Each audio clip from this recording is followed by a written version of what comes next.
Good evening. Today we are going to talk about the teaching of English. My name is Evelyn Arevalo, and I am going to talk about the importance of English in our lives.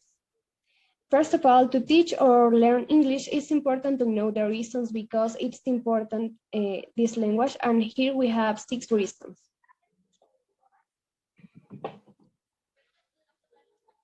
First, English is the greatest common language spoken universally. And it is spoken as a first or second language in many countries. Also, it is a lingua franca, allowing the communication between people who doesn't speak the same language, but know how to speak English.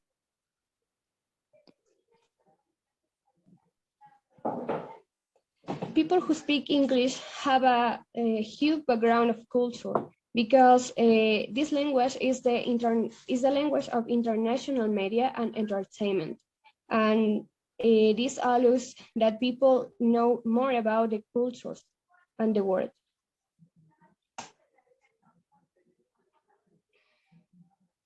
In education, we have to know that the primary language that books and articles are published is in English. So if we learn English, we can enrich our knowledge and learn more.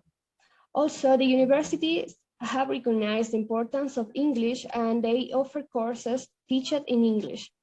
Also, if we can speak English, we have the opportunity of studying abroad.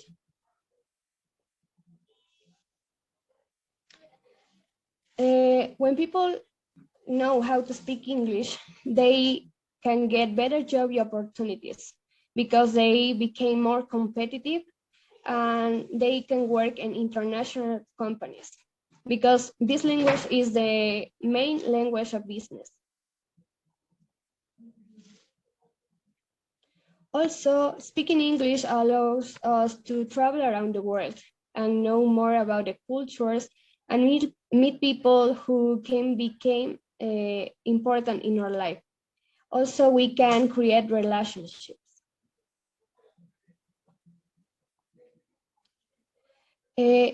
Speaking English gives us the opportunity of interaction with other people in social networks, and we can understand the way they think.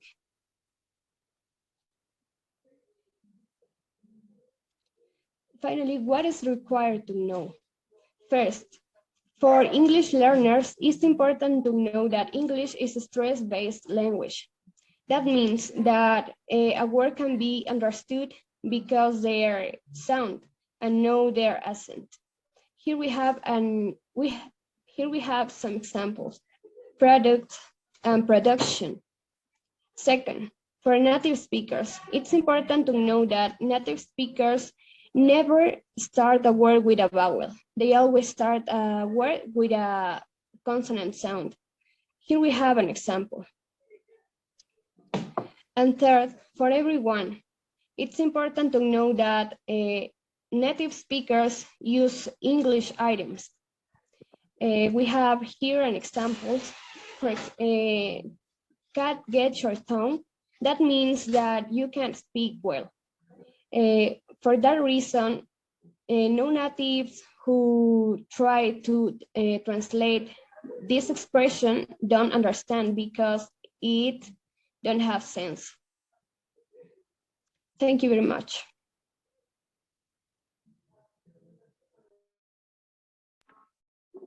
Good evening. I am going to talk about the role of a teacher in English language teaching, or ELT.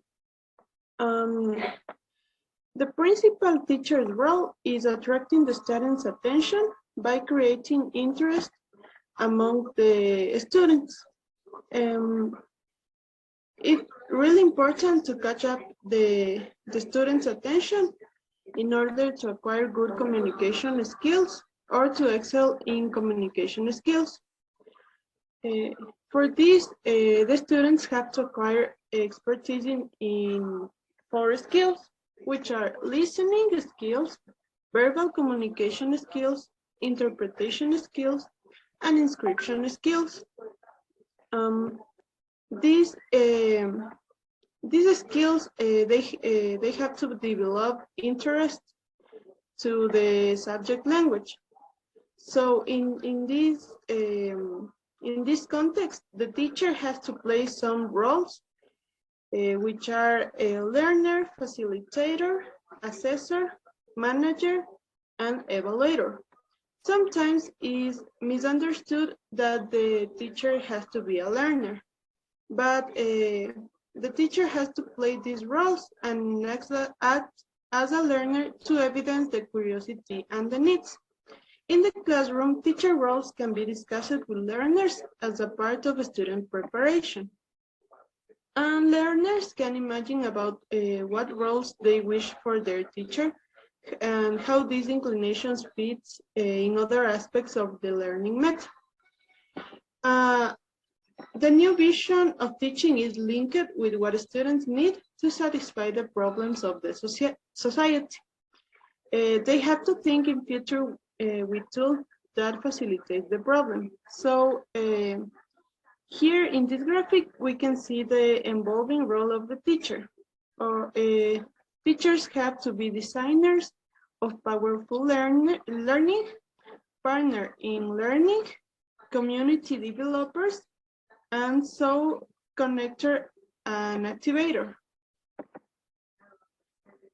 Most teacher systems in our in schools have done their teaching activity in their own styles, and without the access and opportunities that exist today.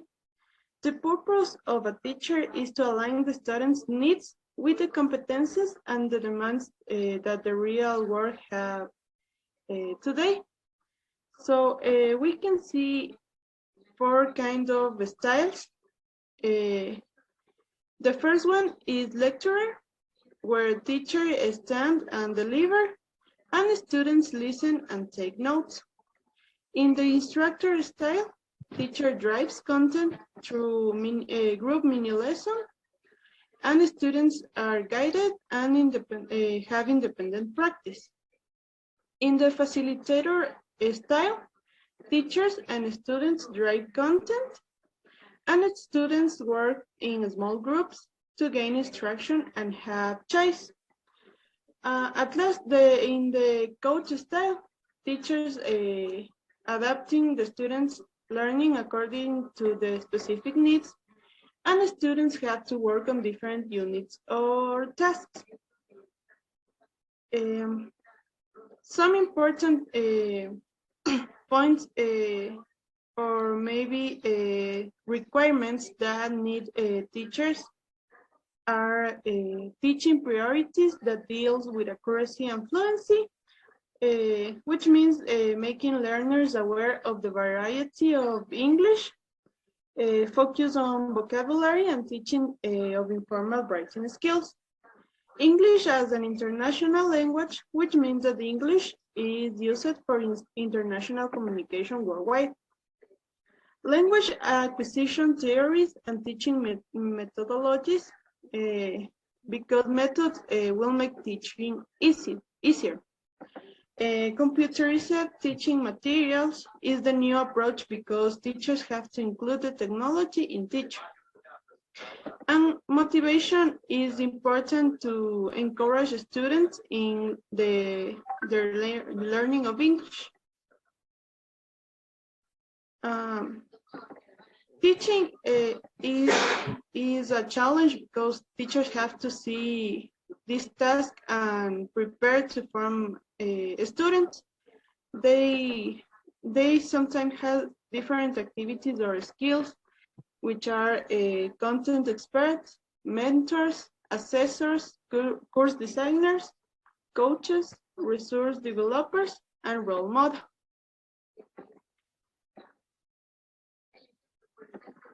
The components of teachers' expertise.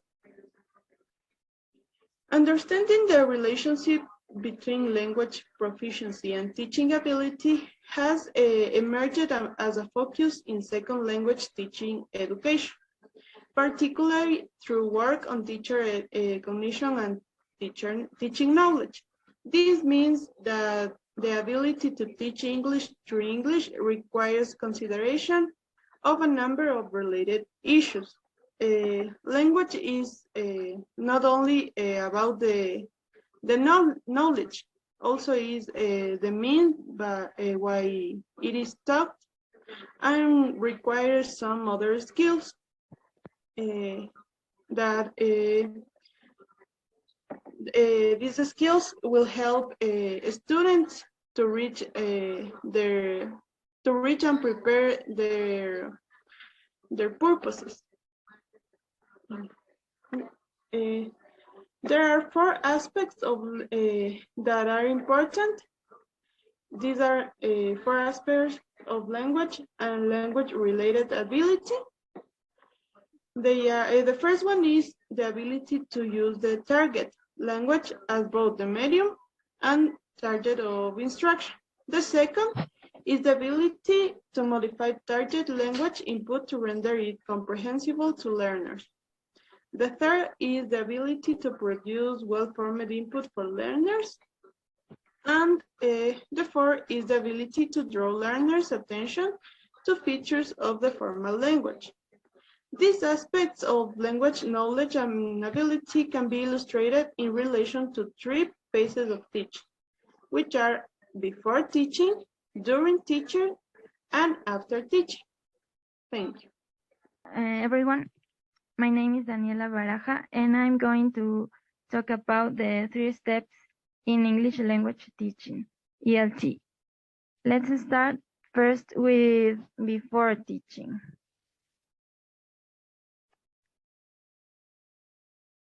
It depends on the skills and above all on the teaching method of the teacher.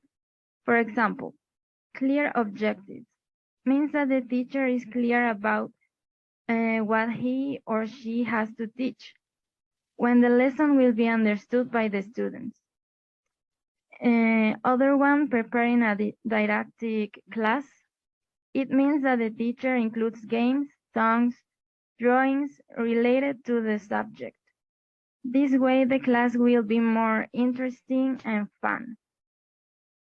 And modify or adapt the content. It means to adapt the content of the lessons. For example, for children, you have to be creative in teaching.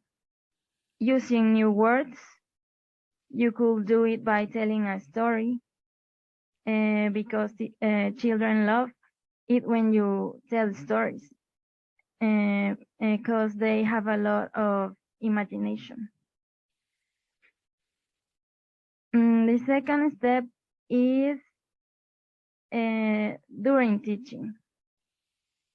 Depends on the teacher's way of explaining. For example, giving instructions means being clear and brief with the examples so that the students can understand what will be done. Other one, answering questions, means answering students' doubts about the subject of the class. For example, clarifying meanings, situations, summarize information. The teacher has to be patient and assertive. And checking understanding. It means asking questions about the topic learned, reviewing, praising, and encouraging students to continue learning. This will make them eager to complete the task. And the third step is after teaching. Depends on the knowledge and experience of the teacher. For example, class quality means reflecting and checking if the teacher explanation was correct and the topics were understood. Also correct teaching methods. Also we have follow-up methods. It means conducting students' assessments, asking for class presentations or mental maps. This is to know if the students learned and to diagnose the abilities of the students. For example, to know if the students know new words in English or if they understand the questions you do to them, or to improve their pronunciation. And finally, we have professional development. Means that the teacher continues to learn, for example, in text, videos, seminars, teacher communities, for forcing skills. And those were the 3 steps. Thank you.